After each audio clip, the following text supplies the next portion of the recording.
So let's trace the history of this historic signing that took place today. How did it all begin?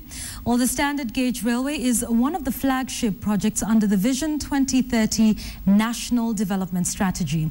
It is part of the bigger 2,937-kilometer railway line, which will connect the three East African countries from Mombasa to Kigali through Kampala, as well as a Juba line that will connect South Sudan as well. Today's signing of the agreement is the peak of a journey that began with the signing of a memorandum of understanding of its execution way back in 2009.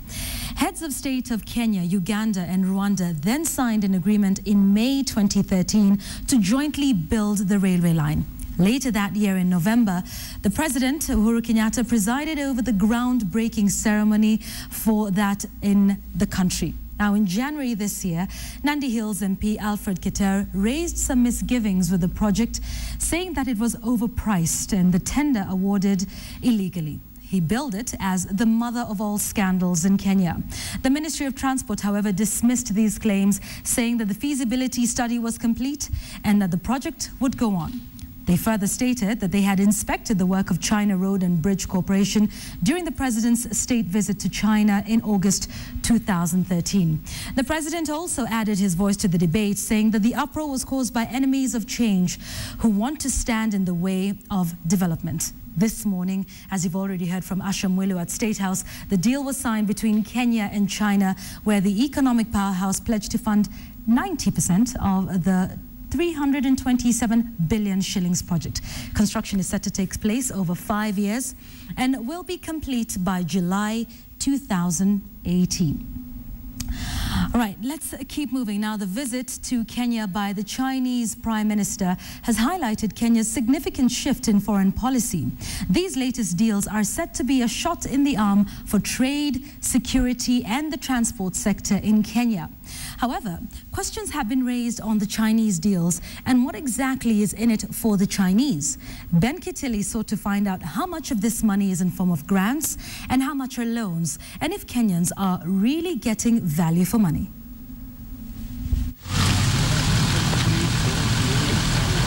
The Chinese billions of shillings worth of project loans come with smiles and sweet words from Beijing.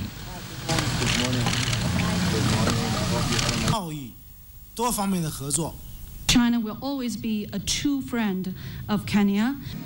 1 year into office and the Jubilee government has not hidden the desire to bend Kenya's foreign policy eastwards. But what are the financial implications of the augmented partnership with China? Now sign an MOU. The Chinese premier has intimated that his country will increase credit lines to Africa by 850 billion shillings. A good chunk of that will be coming to Kenya. And many Kenyans have been wondering whether these Chinese deals are in form of loans or grants. It would appear a majority of them are actually loans that the taxpayer will have to pay back with interest. We're going to pay this loan over a long period of time, and in my view, China is eyeing our natural resources as a way of paying back that interest, and we are getting chained on China loans. For instance, the standard gauge railway line from Mombasa to Nairobi will be built at a cost of 327 billion shillings. China will foot 85% of that amount. According to the deal signed Sunday, 138.4 billion will be in the form of a preferential buyer credit loan from the Chinese Exim Bank. The remaining 173 billion shillings being a buyer credit loan. And the question raised by many Kenyans, what's in it for the Chinese? The trade balance between Kenya and China is in favor of China. They are selling much more to us than we are selling to them. We aren't selling anything much to China. So they are already gaining from that angle, that they have a market here. In fact, if you look at Kenya, Kenya is one large supermarket for China. China's interest rates when giving project loans has been criticized across the world. China is Sri Lanka's leading lender currently, providing the Asian tiger with 264 billion shillings so far. China lends Sri Lanka at between 2 to 3% interest, quite high compared to Sri Lanka's other loans from multilateral agencies like the World Bank, which lend at between 0.25 to 3%. Is the China-Kenya partnership really a symbiotic one, or is China getting the better deal? If you remember, under colonial rule, when we were colonized, the first thing that the colonialists did was to build a railway from Mombasa to Malaba.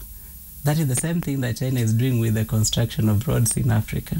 They're opening up resources that will eventually end up in China. And so China has much more to gain from this arrangement than Kenya. According to government records, the volume of Chinese Overseas Development Assistance, or ODA, stands at 165.512 billion shillings, with 88% of that amount being loans, while the rest is in form of grants. Proper planning and prudent investment. These President Uhuru Kenyatta says are key lessons that Kenya has learned from China. However, Kenyans will be hoping that China is not the happier nation in its expansive agenda, and that repaying the loans will not be an unbearable burden for Kenyans. Ben Kitili, KTN.